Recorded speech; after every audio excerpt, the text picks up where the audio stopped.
The new Etherscope NXG is here, the first all-in-one network analyzer to fully support Wi-Fi 6 and 6E. Evaluate Ethernet and wireless networks with a simple but powerful auto test delivering in-depth network visibility fast with minimal training. Etherscope NXG, your portable network expert from NetAlly, has got you covered 100%. Visit netally.com/Etherscope today to request a demo.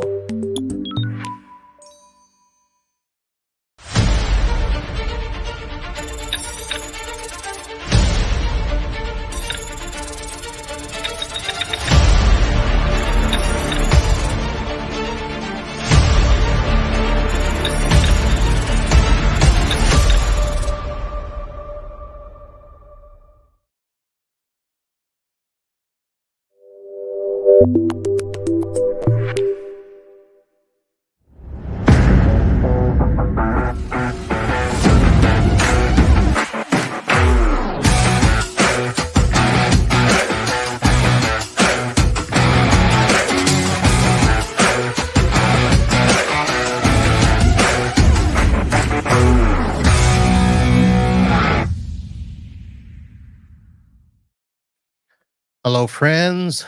Uncle Marv here with another episode of the IT Business Podcast, powered by NetAlly. And yes, I used my tools today. They are fantastic. So this is the Wednesday live show. We are getting ready to close out the month of June. We've got this week and next week. For those of you that were wondering what happened last week, well, I was at PAX 8 Beyond in Denver, and the plan was to be back Wednesday night for the show, but South Florida decided that it was early time for storm season, and we had hurricane-type thunderstorms come in and flood all of South Florida from Palm Beach all the way down to Miami. They shut down the Fort Lauderdale airport. I was at the Denver airport getting ready to board the plane when they canceled the flight. I was flying American Airlines, and we tried to find a way back, but flights would not be available until Friday. I ended up having to change airlines, fly into Orlando on Thursday, and then rent a car to get back home. So that is what happened last week.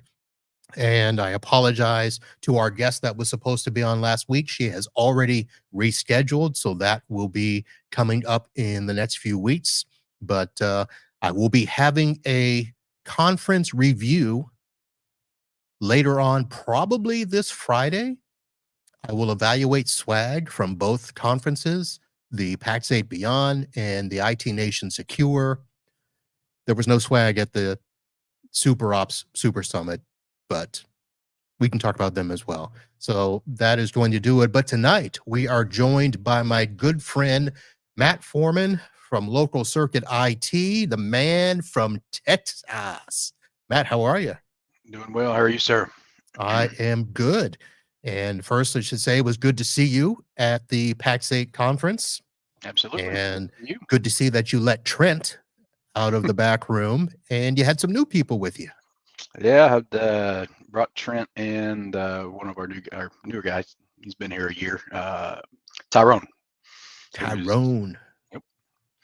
So brought them both, got them out of the cave, and took them on a trip. All right. Well, let me first ask, what was their thoughts about the conference? They, for one of them, it was their first conference of this type of any kind. And then for Trent, he's traveled around with us a little bit, so he's had a little experience. They got some good stuff from it. They weren't overly wowed by it, just from some of their feedback. I think they were looking for some more in-depth educational stuff, and I think they got more just kind of overall overview type things of certain vendor products and some of the breakout sessions. They just it was good. Just wasn't for me and for our guys. I think last year was better, but we had a good time. All right. And did you stay for the floor shaking R&B artist? We did. We had a good time that evening. It was always the the party's always interesting. See who they're going to bring out and surprise us with. But had a good time.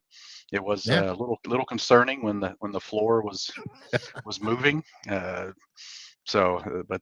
yeah, but yeah, had a good time. It was good to catch up with a lot of guys that we really only see face to face at these events and whatnot. So Yeah. Yeah.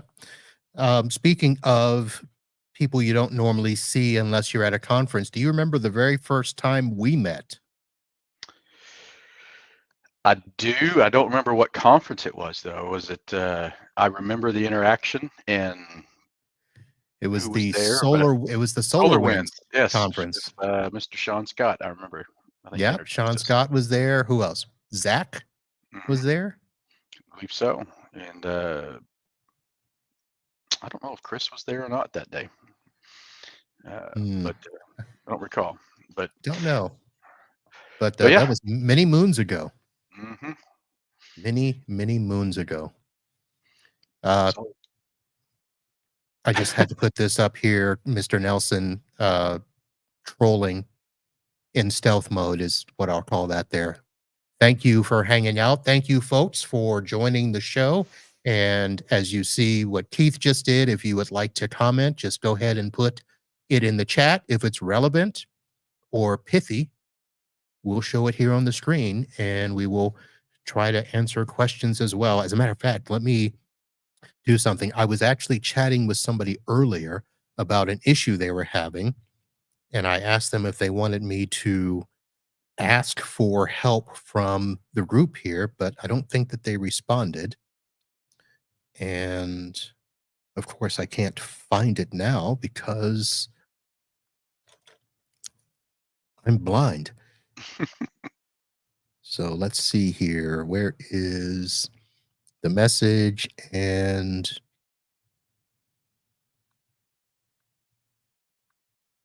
okay, so I will throw this out there. This is an impromptu tech support question that was brought to my attention and asked for my help. Basically, I won't say who it is, but they factory reset an iPad. They installed Microsoft 365 and OneDrive. However, OneDrive instantly closes every time you open it. This person has tried uninstalling it and reinstalling it, and it just does the same thing.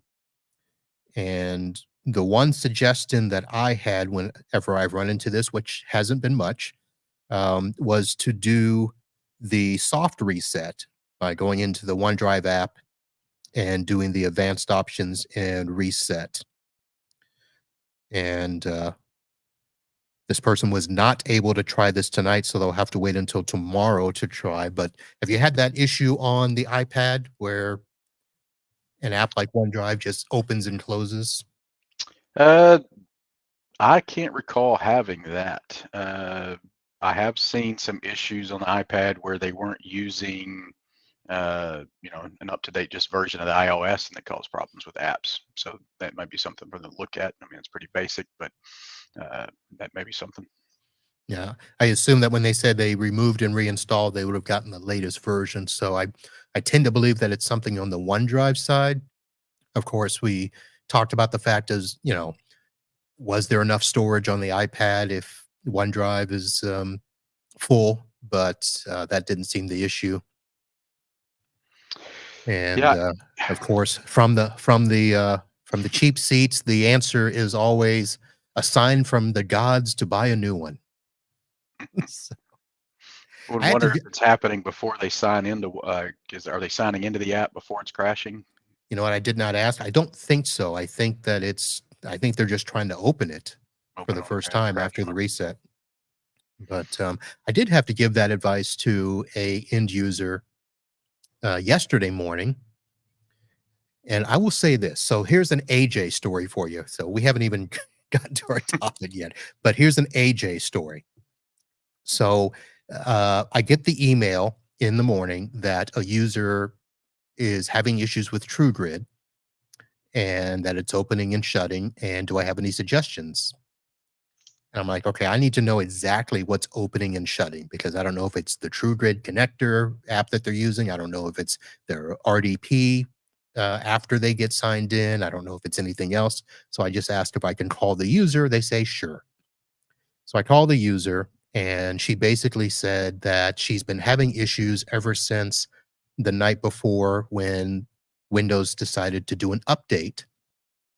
And the update took forever, first of all, and she has trouble with a bunch of stuff. And she had been trying to get in for about an hour. And I had her check a couple of things. And as we're going through the things, I'm also asking about the computer. How old is it? What is it? Is it Windows? Is it Mac?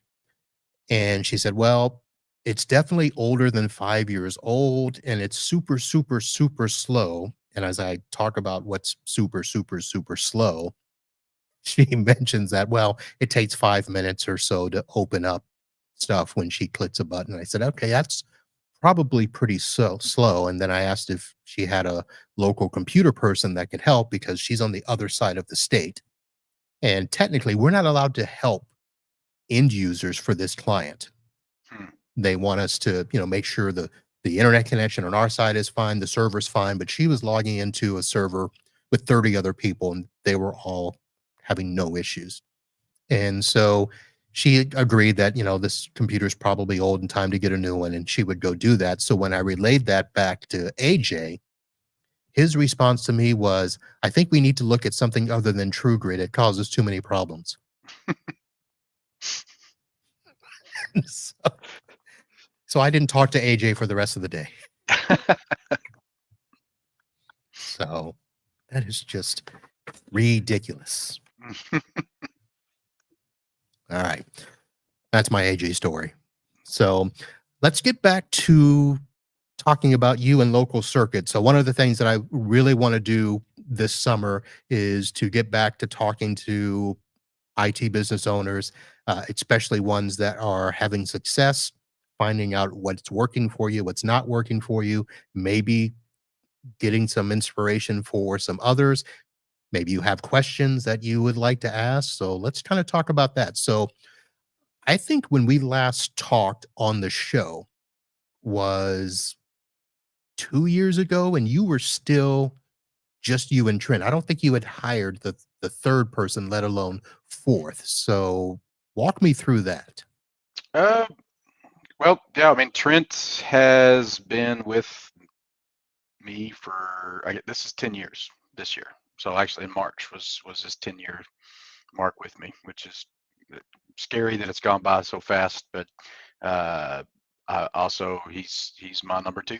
He helps with everything. So, but yeah, I mean, growing to three and then to four was just a matter of keeping my sanity, and trying to step out of doing the tickets. I'm very OCD. I'm very hands-on, and bringing these employees in has been uh, good for the business, but challenging for me. The business is my baby, and I've built it into what it is now, uh, and letting go of some of those responsibilities, and you know, watching the ticket dashboard every day. It's been a challenge for me. It's been a learning experience for me to and somewhat increase my stress while I've battled with it, but it's played out well.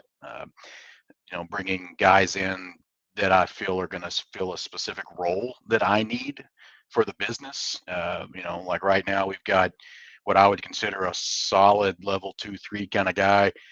We've got an level 1 guy, and we've got Tyrone, who we brought in, who's really going to be.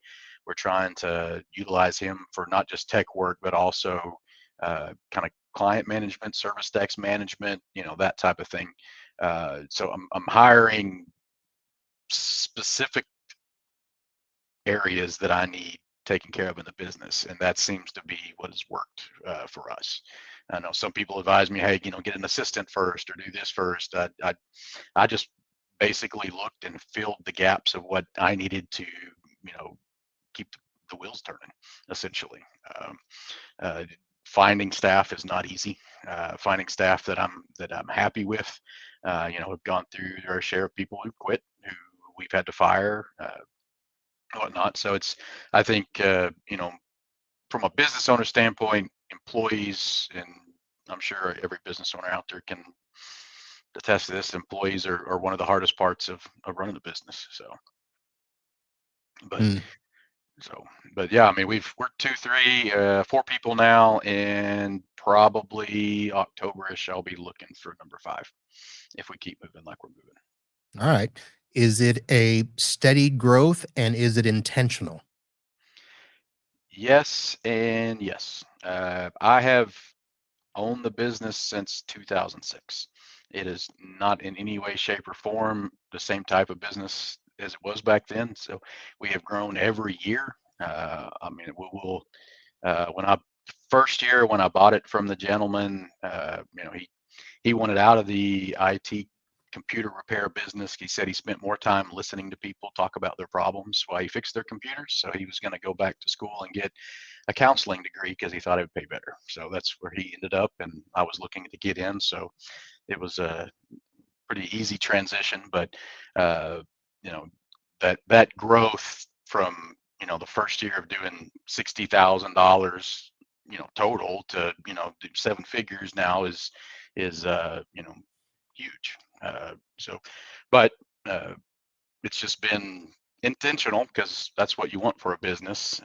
Has it been as fast as I wanted? No. We've had life issues happen and business issues happen, but we're have continuously grown every year. I've never had a down year, knock on wood. Even through the pandemic, we grew. I didn't lose any customers because of that. I think a lot of that is I do have a good foundation of local government customers, and they're not going anywhere no matter what, as far as going out of business. But we're also not really vertical specific. While it's not intentionally that way, I do have a lot of vet clinics and government and first responder. We run a bunch of police departments, things like that. But we are very spread out from manufacturing to legal and doctors and everything. So I think that's helped us that when part of the economy is suffering, it's not necessarily going to impact us a huge amount. I know there were a lot of guys that do what we do that specialize in dentists over the pandemic, and they got screwed hard, because of it. So, not saying verticals are bad, but I do things the way I think they work best for our business, and I like being spread out. So I remember when you decided to get rid of residential Mhm. and go fully business MSP style. I remember the fun transition of dumping clients. Mhm.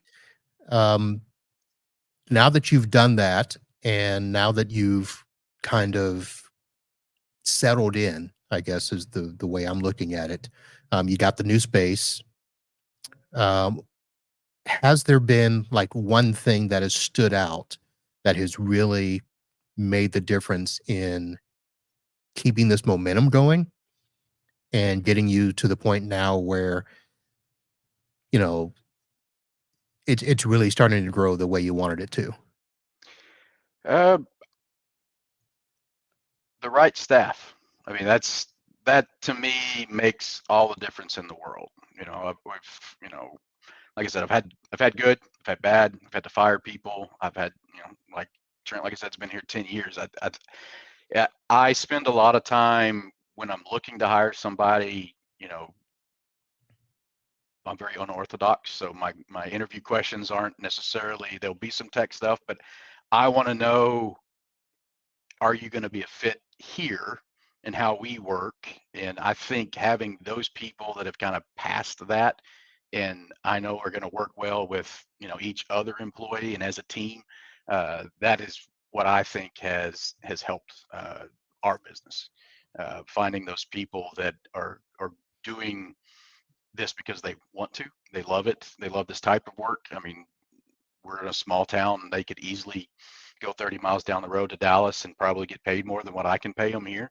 But I mean, I think providing that type of work environment that makes our employees happy and makes them want to come to work is paid off. I mean, we do, do things like, I have unlimited PTO.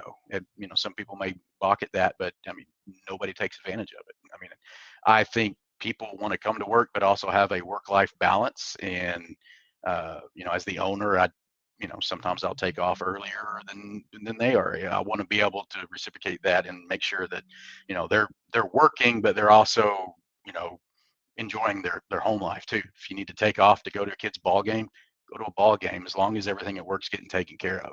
I have no issues with it. I tell everybody when I hire them, we've got unlimited PTO, but we enforce the Wheaton's law, if you know what that is. Just, from translates, don't be a dick, right? Just, this is here for your benefit. Just don't take advantage of it. And so far, nobody has. So it's just one thing. But I think having those key players that are doing their job, that I don't have to look over their shoulder, they know what to expect or what is being expected of them, even if I'm not here. That's been key for us. Right. Now, unlimited PTO. Okay, that's interesting.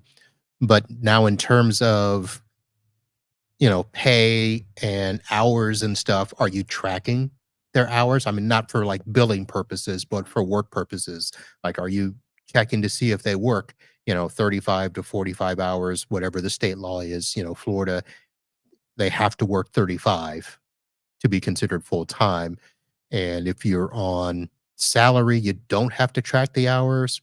If they're on wage basis, you have to track the hours, blah, blah, blah. I don't, do you have those types of issues there in Texas? For us, I just consider everybody's salary, and that's agreed upon whenever we, offer them the job. So I'm not, they know they're getting paid off of, 40-hour week, but I also, some of the stuff I do, like, with Trent, for example, he does a good bit of our evening work, so if I know he's got work to do and he takes care of it in the evening, I'm considering that part of his work. If he comes in 9:15 instead of 9 o'clock, I'm not getting on to him for it. I know he's spending time doing that, and we've got coverage in the morning. I'm usually here. The other guys are usually here. So I work with everybody individually kind of for that. I don't have to track their hours for the way we're set up. But everybody gives us their work day, as with, everybody's work ethic after hours is what it is. Some people will jump on stuff. Some people will have on-call stuff but I try to make it fair. I mean, I'm not going to work you 60 hours a week just because you're on salary for 40. It's just not the way. It's not fair, so. Right. Now, you said evening hours. Now, do you actually have evening hours? Like, are you open, 10 hours a day, 8 to 8 or something like that? Not right now. Our standard service ends at 6 p.m. Central Time. What we do in the evening would be, server restarts, things that we need to tackle that are going to interrupt, an entire office's workflow, that type of thing. If it's stuff that we need to do or initiated by us after hours, we just include that kind of thing.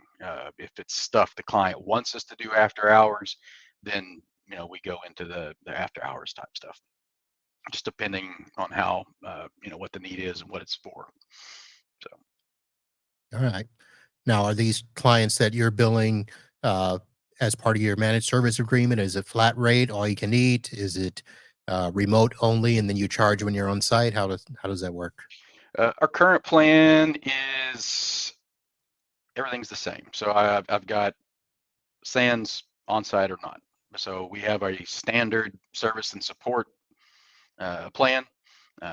One includes on site, one doesn't, but both of them are unlimited either way.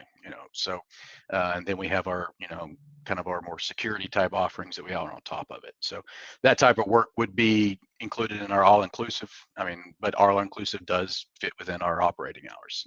But there's that flex of, hey, I need to do something on your stuff to do my job. I'm not going to shut your server down in the middle of your work day. I'll just, log in at 6:30 and do it and take 5 minutes, something like that. If it's work where we're in it for hours and hours, then, there's after hours work. We don't give it away. All right. And so what's bugging you right now? What's eating away at you?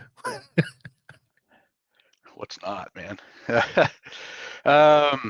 As far as work, let's see. My office, man. That's we're on the hunt for something bigger and better at this point. So I was literally going to build a building up until a few months ago, and I just didn't think I could get it done before our lease here ended in the end of September. But we're having some other problems with the building structurally, so we're decided we just can't hang out here any longer, and we're on the move. We put in a floor plan design idea with a place a couple blocks away. It's going to need a full renovation, but having that weigh on me is my. I hate moving. I hate it with a passion. I was going to say, when you got that space, didn't you gut it, or was it gutted before? It was a glorified giant storeroom. So it had an overhaul. We put a little office in it, floors, paint, redid the flooring, paintings, paint the walls, all that kind of stuff.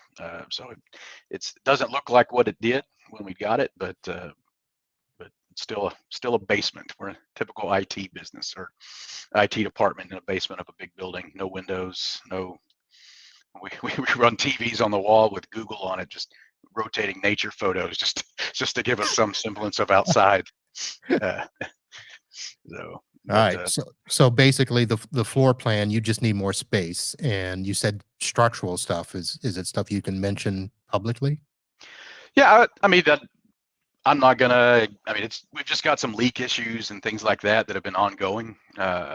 Things that haven't been fixed and should be fixed and whatnot. So, we've been dealing with it a while, and I just feel like I've given them ample opportunity to take care of it. And I mean, literally, with all the storms I mentioned before we started, we literally rearranged the entire office to move certain pieces of furniture out of our quote flood zones where the water leaks through the ceiling, and then the next big storm, those areas got hit with water. They hadn't been hit with water in 4 years since we've been here, and then we move our furniture, and then all of a sudden it rains on those desks. So that was kind of the breaking point, I think. So. All right, I hear that. So I've got I don't want to say I've got issues with the building because it's a nice space, but our landlord is not doing much to help. So yeah, it's hard. I mean, I think where I'm at in the last 20 years or so, I've been through most of the bigger landlords in town, and not a lot of them get the 5-star reviews. Gotcha.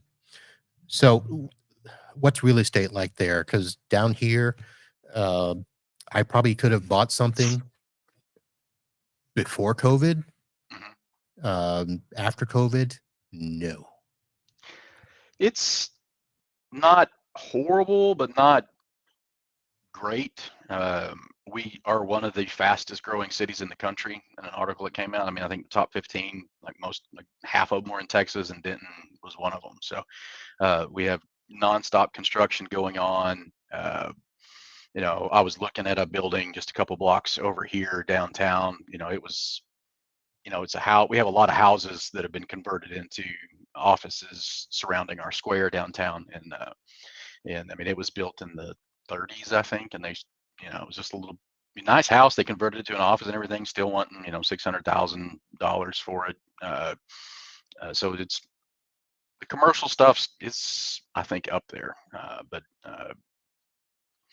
not a lot of options as far as renting right now that really fits our needs. I like the bullpen type environment. All my guys are in one big room. I think it's easier for what we do to do that, and so that's part of what we're doing. Our proposal for this other place is to open it up a good bit, so that it's more conducive to how we work. All right. Well, you got some advice from Keith and Chad. If you can swing it, buy a building with a lease back. Helps with your retirement allocation and taxes. Yep, I'm all about not paying rent to anybody. I was really hoping to be out of that by the end of the year, but this situation's really thrown thrown a kink in that plan. So I'm sure with renovations, they'll want, a 3-year lease or more at the new building. So we'll just have to see. Haven't made a final decision yet. Yeah, we were considering. So I was trying to consider if I would buy it as me and lease it to the business, or buy it as the business and then have those options there. And this building actually has two sides to it. So we would have the option of buying just our side or buying the entire building, which is what I would prefer to do, but it's absolutely ridiculous. Even to buy our side, it's too much money. The valuation is okay, but everybody's paying probably 50% more than valuation. So Yeah, even some of the small ones here, like just 7 figures, and you just look at them, they're like, I don't see 7 figures worth of material there, yeah, so even we're close. But yeah, I would, my suggestion, always buy it separate and lease it back. That's what I would yeah. do. Gives you more options on the exit. All right. So let's just take a quick break and pivot here. I've been sipping from the cup here, so I want to recognize the sponsors of the show. Of course, I mentioned Net Ally at the beginning of the show, the presenting sponsor for the podcast. I'm drinking from my sponsor labeled mug, Super Ops, the all-in-one future-ready PSA/RMM. They are also the drink sponsor, and they sponsor some of the audio podcast here. If you had been watching the videos of the shows that I taped, recorded at both IT Nation and PAX 8 Beyond, you would have seen on the travel banner, we welcomed TrueGrid as a sponsor for the second half of 2024. Yes, it is a product that I use, and they saw me out and about and thanked me because they said that they were still getting referrals from me, even from a show that we did, I don't know, 3 years ago. And I said, well, why don't you kick some of that back to me? so, so they are sponsoring for the second half of 2024. We'll be doing a show with them a little bit later to give an update on some of that stuff. And then you would have also seen a sponsor Thread, last year's winner in the Pitch It Accelerator course. And Thread gives you magic when it comes to handling your service tickets. So they are sponsoring all of the IT Nation podcasts that I'm doing, both the shows that are live streamed at the IT Nation events and the vendor interviews that we're doing for the 26 contestants in this year's Pitch It. So those are our sponsors now. And yes, we had to say goodbye to a sponsor here. So there are some opportunities available.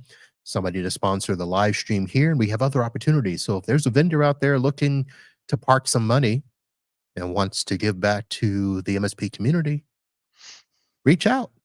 Got some stuff here at the IT Business Podcast. We're working it. We are working it. So let's see here. Got that. And let's move along. All right, Matt, I'm going to obviously give you time to prepare for your Florida Man or random question segment. I didn't ask you ahead of time, but do you have a story, or are you going to answer a question? I'll probably have to answer a question. All right. We'll get to that a little bit later.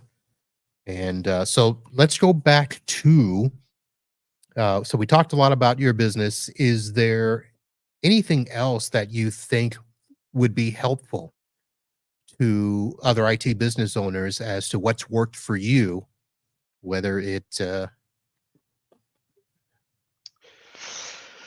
I do things the way I want to. yeah, I guess I get that privilege for being the owner. But I do a lot of research. I look at what works for other people and try to picture if it's going to work for us. Some stuff does, some stuff doesn't. As far as just what to offer, how to handle clients, that kind of thing. I think our biggest thing is, and I hammer it into our guys, is customer service. I mean, when we take over, a company that's leaving another MSP, I mean, 99% of the times they're complaining about the service. I mean, and so I've taken that and ran with it. I mean, I want my guys doing things for clients that they would expect them to do for them, you know, hands down. Even if it's going the extra mile when you don't want to or don't need to, or smiling when you really want to strangle somebody, that kind of thing. It's important, and I think it matters more than what most people give it credit for, especially in this industry. I think the interactions we have with our client, nobody calls us to ask us how we're doing. They always call us when something's wrong. They're angry. They need us to fix something. So that interaction, I think, is important, uh, than a lot of things. I don't know how else to really explain it. Just going that extra mile, uh, stopping to visit a client on the way home when he's 10 miles out of the way, just because it's going to make things better. Right. Things like that. It's all about, we are in a service business, and that is the foundation of it, period. I mean, without those people, we're not getting paid, so we have to take care of them. All right. Well, looky here. I'm sorry, I got to pull up got a little throwback here. A friend in the chat, Tracy. We chatted a while back. Hello, hello. Welcome to the show. So let me now reverse this. And is there a question that you have that you would like to ask me or the listeners in general that, business related? I'm a master in marketing, so I mean, I don't know, now you bring it up, marketing is really my fail point. I'm an introvert by nature, so I don't like, talking to people. So yeah, it takes a lot for me to do that kind of stuff, especially group things. So I mean, I would be curious what other people, medium MSPs are finding effective in marketing. I mean, I struggle with like the social media for our business because it's one of those things, people pay us to fix their problems. They don't want to deal with this stuff. So like, why follow a computer company that shows you, you know, here's my dude installing a rack on the wall. They don't care. I don't know how to make our job interesting to where we can get that kind of attention, if that makes sense. Like, right. people pay us because they don't want to do this. I don't pay somebody I don't want to do that work and then go follow them on social media to see more about their job. Like, I don't, so I struggle with the marketing aspect, especially in that terms of like, what do I post? What do I not post? How do I get these people engaged? I'm a tech turned business owner. Marketing is not what I do. So that's a struggle for me. Most of our business comes from word of mouth. We try to design our website to where it steps through some of the sales process for us, and that's about to get overhauled. But yeah, I mean, if you've got anybody has marketing pointers or things that have worked for them or not worked for them, I'm all ears. So the first question I was going to ask you is, how do you get your current customers? Because you have been growing. So you said word of mouth, and then you said website. So let me first ask, the word of mouth, is that something that you encourage people to do for you, or have people just done it on their own? Primarily on their own. We do every now and then, try to do the whole, hey, do you know anybody could benefit from our services type deal when I'm talking with people, doing their reviews, the annual reviews and type stuff. But yeah, I mean, most of it's just organic growth. We've got a decent amount of competition in the area. I don't tend to go down into the Metroplex area where I know, it's the Wild West down there as far as the number of, competitors we have. But everything we've done has just been kind of an organic growth, and it's worked. I would love to grow a lot faster when I can have that much time on my hands, but we're growing steady, and I, I I like it that way. I think that organic growth, especially when it's not pushed by us and it's just customer to customer or customer to new customer, those are the guys that, they're in my opinion, the warmest lead, and they're gonna stick with you if they're happy. We have clients that I've had for over 15 years, and when we were still doing the break fix stuff and not even doing this, they've just been with us for the ride and have transitioned with us to what we do now. So I, it, it's worked. Right. Okay, so we'll come back to that. And then you mentioned the website, walking people through the sales process. The first question is, how are you doing with your SEO and visibility? Like, how are people finding your website? Well, actually, I have just started engaging with some people for updated SEO work. Okay. So I haven't really dug into that. I was burned by some SEO companies years ago. It's one of those, it's one of those industries that you could pay a lot of money and see great results or see nothing. So it's hard to pay for that type of stuff for me. I have owned, this is my third business.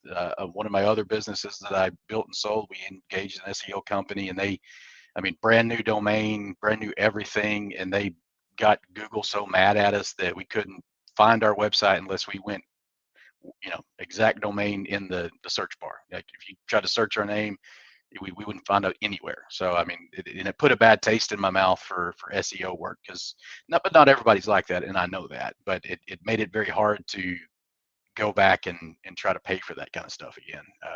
So I learned a little bit of it myself on our old website, but now I'm just too stinking busy. We put up a new website, I don't know, about a year ago, that had more of a sales approach. Here's what we do. Let's schedule a right fit call. It works with my calendar. In 15, 20 minutes, I'm going to find out if you're going to work with me, if I want to work with you pretty quick. Right. And I'm to a point in my business to where I like that. So we're not just taking on anybody that needs it anymore. We're very strategic with who we pick out and work with. So I use the website to kind of try to funnel some of that. We're actually going through the process of getting it updated a little bit more right now to kind of fine tune that, update our services, and that process of kind of guiding people through it on our website. I'm going to change a little bit here in the coming weeks. All right. So the site now, I just pulled it up myself to look at it. I won't go too much into it, but it actually says right on the front page there, client-driven, security-focused, providing award-winning service for 15 years. So where did you get the award from? Most of those have been, just community awards. I think there's a lot of towns that do it. We've had, been for several years, we were, awarded best IT specialist in the county. We've been on, best of in the city, nominated and winning. That's what kind of all this stuff is here in the background. Right. So that's, that's pretty much, voted by the people that we work for and support. All right. But so now this goes back to the beginning where you talked about the word of mouth. So in order to get that award-winning service, you had to be seen by people. So are you attending community events, chamber events, networking stuff? Not all the time. I'll do some of that stuff here and there, but again, it's one of the so many hours in a day, in a week kind of thing. I'm hoping that probably one of our new hires that I'm planning on is going to kind of take on that role of being the not the face, but just going around meeting and greeting, shaking hands, kissing babies kind of deal. But it's not where I'm comfortable. Right. So I want somebody, and it goes back to hiring somebody to take care of the needs. And for me, that's one of them. Not that I can't do it. I just would rather be doing other stuff. Well, that's fine, because I will be honest. If there was a marketing thing that I did that was successful, it would be getting out, being seen with networking events. And I was lucky enough that when I was with a previous employer, I was part of a networking group that was much like BNI. Mhm.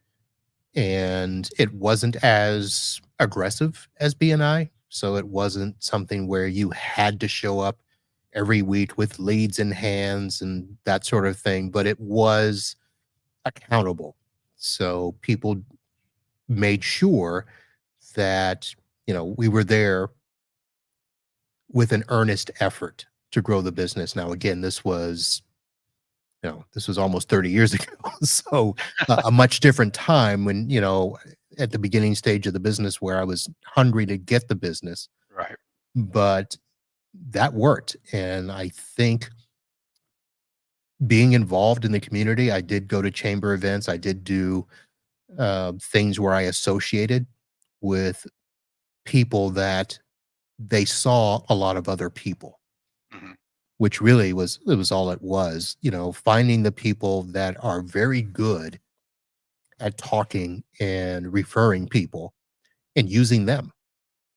So that's that. But of course, having a good website is a good thing. Now, I didn't have a good website back then. I wasn't about the SEO because back then I don't think we even talked to SEO. It was just something to say, yeah, I'm legit. I have a website, see? Right. Absolutely. But nobody went to my website by looking for me. I think that's changed now. So I have redone my website. It's still not as good as it should be, but I'm going to start getting back out there myself because I will.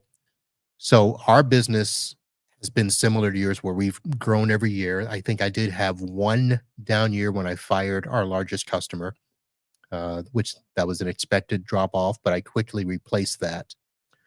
And this past year, we actually we did already lose two clients that were acquired by larger companies, so they had IT staff and did not retain us. We thought that we had the next replacement client in place there, but they are just sitting on their hands, not wanting to sign an agreement and just wanting to pay us, as needed. They are paying a little bit of a retainer because I would not do anything unless we had something. Hmm. So they had to pay a retainer, which is basically my weak ass agreement. It's what it is. But they won't sign a real agreement. So I'm going to go out and look for another client to replace them. Yep. So at some point that will be bye bye. Uh, let's see. Keith had a comment in here. Another secret sauce. Get on boards of large charities. You hang out with the CEOs of the customers you want. Yep. That's a good One deal, of right? we do a decent sized charity, provide them at a significant discount. Uh, really just trying to cover our cost. I like what they do, and they're one of our biggest, I'd call them, champions as far as uh, word of mouth recommendations and advertising. They're good to us that way. Yeah. All right. Well, that's about as much marketing advice as I'm willing to give. Um, and I've had tons of shows with marketing. We've done a marketing emphasis in the last couple of months. I think I have two more coming up. And then I have one, we're actually going to do a little bit of a twist. And it's going to be something along the lines of marketing from within.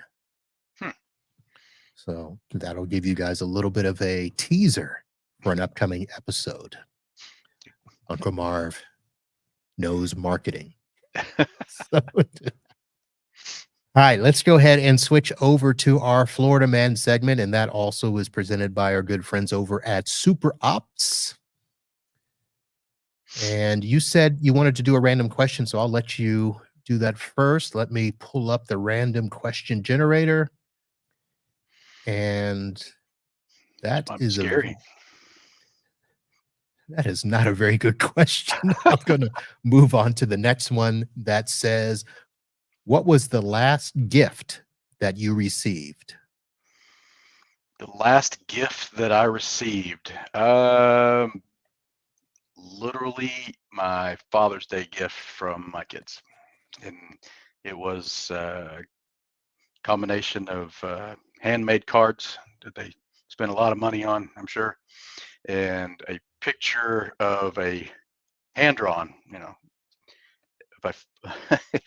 of a skewer that had different cuts of steak on it, and it was like well done, medium well, medium, and then at the bottom it was like dad because he was rare, So that was their little drawing that they made for me. So they put it in a frame, and I've got it sitting in my office at the house. So They should have given you a set of steak knives to go with that. yeah,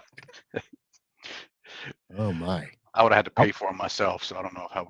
If I give them the money to go buy me a gift. Maybe That's right. Your kids are little, right? twin 13-year-old girls and a 7-year-old boy. So I have my hands full. 13-year-old twin girls. Mm-hmm. Oh, you got some hell coming, boy. I do. I've already told my wife if I make it the next 5 years without going to jail, then we'll call it a success. So we'll see what happens. I keep telling them, I keep telling my girls, we moved to the country. I got a lot of land to make people disappear on if you bring the wrong boy around. So we'll see what happens. But yeah, it's going to be fun. So I had a couple of stories here. I was trying to figure out which one to choose, but I think I'm going to go with this story here just because it is so Florida man. A Florida man named Colton Van Heinstein, age 33, was caught on surveillance video purchasing a mask at a gas station around 7 p.m. this past Saturday evening. He then walked across the street to a nearby Wells Fargo bank, which was closed but left unlocked. Van Heinstein entered the bank and rummaged through drawers and cabinets but found nothing of value. Despite the bank's security system detecting the intrusion and alerting authorities, Van Heinstein, believe that name, had already fled the scene by the time deputies arrived. He was eventually apprehended and charged with the burglary, even though the only item he took was the $5 mask from the gas station. The Martin County Sheriff's Office is investigating why the bank was left unlocked and why the alarm monitoring company responded with a delay. So I don't know how long the delay was. And so he stole a mask at the gas station across the street to walk into Wells Fargo. So walk into a closed Wells Fargo. Yes. Sounds to me like something else was going on. I mean, the bank unlocked and the alarm delayed. Sounds like something fishy. Yep. So that is in Martin County, which is about 30 to 45 minutes north, depending on where. It's just north of West Palm. So that is how close Florida man is to me. Got to compliment you on a couple of your bottle selections back there. Yeah, which ones? The Buffalo Trace. I think that's what I see. It's kind of blurry down the other side. That's the Four Rosy. Yeah, the Buffalo Trace is down there. Yeah. Weller's not too bad either. Yeah. I think the Weller's is compliments of Solutions Granted. Yep. When they were here. And of course, once they open the bottles, they can't take them on the plane. So I usually can scoop things up that way. So when people come down for conferences and they don't want to fly stuff back. Perks of the job. That's where you get all the most swag is the last 30 minutes of the vendor shows. Nobody wants to take anything. But I can't wait. I gotta get in early to get the swag because if I miss out. So it'll be interesting this year as I go through the swag because vendors are, let me say, I don't want to say they're getting smart because that's not the way I like it, but they're getting stingy with their swag. The good swag you cannot get unless you sign up for a demo. Yeah. So. Yep. I saw one of the, what was it? Somebody was counting a booth visit if you stopped by and got some of their ice cream at the conference the other day. Yeah. They had it. I wasn't sure. It looked like part of the conference, but it wasn't. But yeah, my wife threatened me. This trip was not to bring any more tumblers home, any more T-shirts. Really? So yeah, I took one shirt home. Didn't even bring enough space in my bag intentionally to pack it full of things. So don't tell me which shirt on the air because I have two finalists that I'm picking between the apparel department. as to the best shirt. So I don't want to comment on it if it's the one you brought home. So we'll talk about that later. Gotcha. So, all right, Matt. Well, hey, thanks for coming out and hanging out. It's been too long. We got to get the crew back together. Absolutely. Yeah, we were Sure. just talking about it the other day, trying to see if we can get that spun back up again. Yeah. So for listeners to get the full history, not only did we meet at the SolarWinds conference, but a group of us, we were a peer group for a while. It was kind of an informal peer group. Was it every Thursday or every other Thursday? I think we started out every week, and it was a bit much, and we moved it to every other week. So we were part of a peer group. This was back before COVID days, and all of us hung out and kind of helped each other, and then things kind of fell apart. I know what it was. We tried to do the thing with Teams, and that didn't work. Yeah, there's a few of us in there still straggling along with it. So yeah, it's hard having so many different applications open. Yeah, and then we all were busy with our businesses. I think the others also were like you, trying to hire and grow, and me, I was, being Mr. Boutique, and you guys were kind of like, well, whatever, go do your thing and come back when you want to be. We'll always let you hang out with us. It's fine. It's fine. All right, so ladies and gentlemen, thank you for watching. You have just hung out with Matt Forman and I, Matt of Local Circuit IT out of Denton, Texas. Very nice man, very good company. Yes, a 7-figure MSP if you want them. And looking to grow again, get bigger space, and doing well. So Matt, thanks a lot. And folks, that's going to do it. Thank you for hanging out with us here on the live show, Wednesdays at 8 p.m.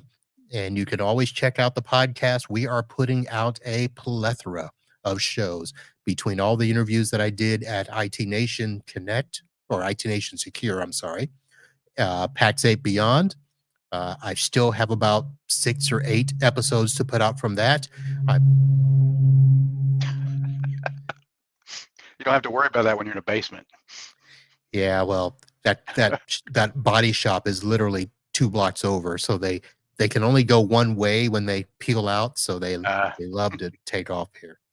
So I've got I think it's 6 or 8 episodes left to publish from that, and then I'm also doing the Pitch It vendor profiles. Just started those, so we've got 26 of those. I think 4 were released this past Monday, and I'll be releasing another batch each Monday until that is through. And then conferences coming up. I will be in Boston for an ASCII event. I will be in DC for TechCon Unplugged. I will be in Miami for DattoCon. I will be in Tampa for the ASCII Cup, and I think there's one more, but we'll figure it out. You'll know about it. We'll do some hollering when I'm in the town.